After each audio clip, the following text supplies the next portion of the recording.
Hello.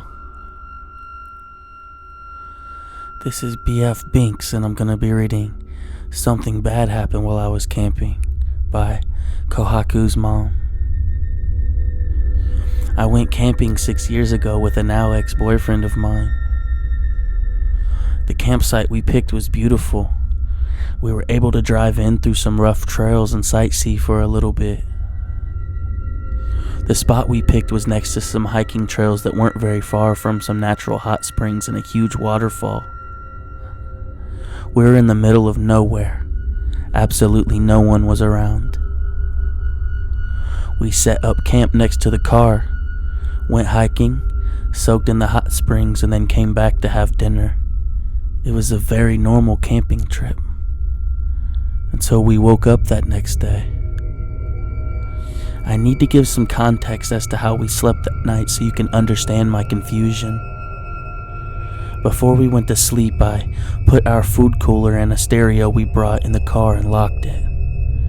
I put the keys in my front pocket of my backpack and put the backpack next to my sleeping bag on the far side of the tent, away from the door of the tent. My boyfriend at the time slept nearest of the door with a gun next to him.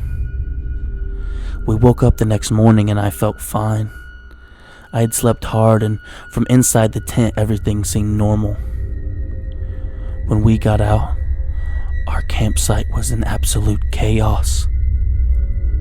The fire pit we had made was ruined. The cooler had been thrown out and the food was scattered all over the place. The stereo was smashed to pieces laying next to the tree. All of the car doors were open, including the trunk. We stood there for a minute in silence, just taking everything in, baffled. The woods felt off now. It was quiet and not the beautiful campsite that I knew of yesterday. Everything about those woods felt wrong now. My ex accused me of not locking the door the night before and that an animal got in our stuff. I promised that I had locked it and went to the tent to grab the keys from my backpack, but they weren't there. I found them later on the ground right next to the car. We quickly threw everything in the trunk and left. My boyfriend was oddly quiet for a while and wouldn't talk to me about what had just happened.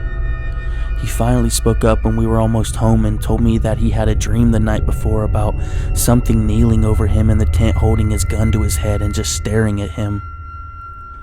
When I tried to ask him more questions, he got quiet again and said he didn't want to talk about it and that I shouldn't talk about it anymore either. I've tried my hardest to forget, but I just can't. Something really wrong happened to us in the woods that night.